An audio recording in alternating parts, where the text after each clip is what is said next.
দুই চাপাবাজেরা জ্যাঠাতো ভাই বিয়েবাড়ির জুটা মাংস বিক্রি করতে একসাথে যায়। আসলে এটার প্রবাদ।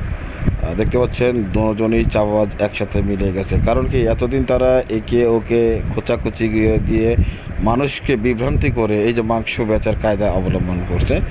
তারা বলতে চাচ্ছে বিয়েবাড়ির যে মাংস যেভাবে পাক করে সেই মধুর মাংস তারাই নিয়ে আসে, তারা ঝুটা মাংস আনে না, এবং সেই মাংসটা আপনাদের মাঝে দিচ্ছে। আচ্ছা, মানুষ এত বোকা কেন? শুধু বিয়েবাড়ির মশলা জাতীয় মাংস খেতেই হবে এমন কোনো দরকার আছে?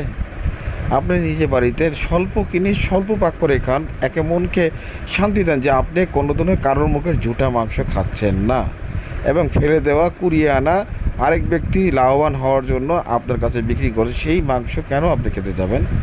আপনি কমই নেন, আপনি হোক বা আধা কেজি হোক, সেই হিসাব করে আপনি স্বল্প মশলা দিয়ে পাক করে যেটি খাবেন সেইটি হচ্ছে হালাল এবং সেটি সঠিক পরিমাণে।